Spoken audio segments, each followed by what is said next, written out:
And good evening, everyone. Time for another silver update. Very interesting day today. We got a nice little sell-off here. The trend line that I was drawing broke to the downside. Piece of news out of, really strange, out of Brazil. They're raising interest rates. I know China came in and reported 10 to 11% growth. I don't know. It looks to me just like an excuse to hit it really hard. Anyway, it's just an opportunity for those who want to get in cheap to get in cheap. My 28 trend line or my 28 support level that I had picked out, was penetrated, and we're at 27.58. I said that the next stop for support would be 25. If we bounce here, then that's 28 for all intents and purposes. So, but we may keep going.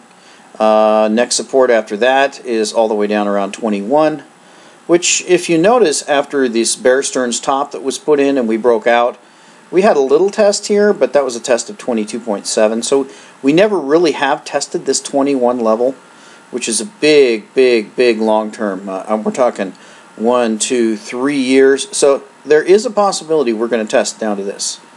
And if we do, it's going to be a good chance for some people to get in between 21 and 22. You're probably not going to see much better prices than that. Like I said, last time I bought was 25. Not too worried about it. You know, I know there's some people who bought here at 28, and there's some people who bought here at 29, and even 30, maybe even 31. That's one of the reasons I recommend physical, because for one thing, it's not easy to turn around. It kind of it gets you stuck in the position, and you really do want to be stuck because it's something you want to buy and just put away. You can see the MACD here. We crossed through the zero line. If you remember, we rallied and we looked like we were going to bounce at zero and go up, but then they hit it really hard, and the MACD now is falling down through. It is right here where I've drawn this line. You can see we're now on the daily. This is the daily chart. We're as oversold as we've ever been, okay, since a year ago. We get through this, a couple more days of this, and we're talking 2008 bottom. So that could be very healthy. Some people are wanting to see that. Some people are wanting to see a lot lower prices. I'm not really worried, don't really care either way. I know where silver's going in the long run because I know the fundamentals. But I did want to share an example here of why I buy what I buy. I wanted to go to the ones I've been talking about lately, the koalas over here on APMEX. You can see we've got the 2011s, 2010s, 2009s. Looks like the 7s are gone. We got the 8s here. 2008 is $69.99. APMEX has not dropped that. As I said last night, the prices do follow down, not on something like this. There's only 19 left. Go to the 2009, and that's one of the ones I really loaded up on, just because I told you that I bought in the fall of 2008, so that happened to be the one that was out at that time. So I ended up buying a lot of that one. That one's $36.63. Now these prices are reflected on eBay. They're actually higher on eBay. So they've got 54 of those left. We go up to the 2010s. They're at 33, 32 bucks, and they've got 67 of those. The other ones I really like were the Tigers, and nobody has any of those anymore. I was fortunate to pick up a lot of those around 25. That was where silver was at 25. There was quite a premium on them, but I picked them up when silver was at 25. And then we've got 308 of the 2011s. So the reason I'm bringing this up is when I look at the price of the silver that I bought, and you know, I look at drops like today. I don't really care. For one thing, my price isn't even impacted. And that's, you know, I mean, if I was in rounds, would I be nervous? No, I wouldn't be nervous if I was in rounds. But the main point is just whatever makes it hard for you to sell.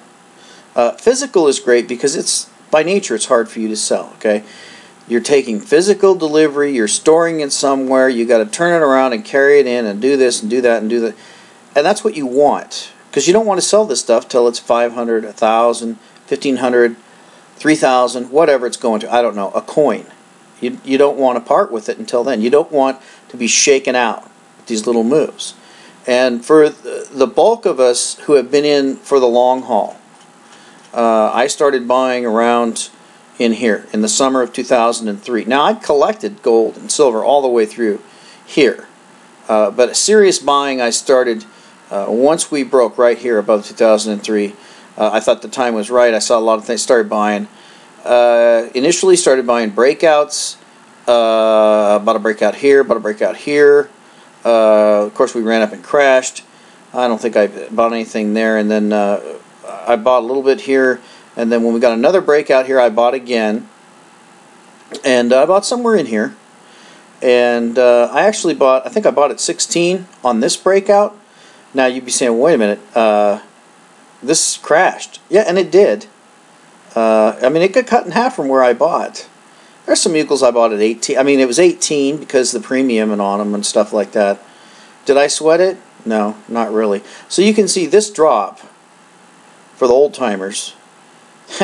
This drop from here to here, that's a lot bigger ride than what we've got right now. Now, we might get it. My prediction is we're going to come close to something like that. But anyway, you want to buy the silver, you want to buy the physical silver, you want to sock it away, you don't want to touch it because we're going into triple digits and then quadruple digits. And if you get shaken out by these moves, out of physical, you're done. And that's why they play these games.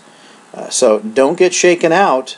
Buy your silver when it dips. Try to get it as cheap as you can. Stack as much as you can. And when we get into triple digits and quadruple digits, you're going to be really glad you did. We'll talk to you next time.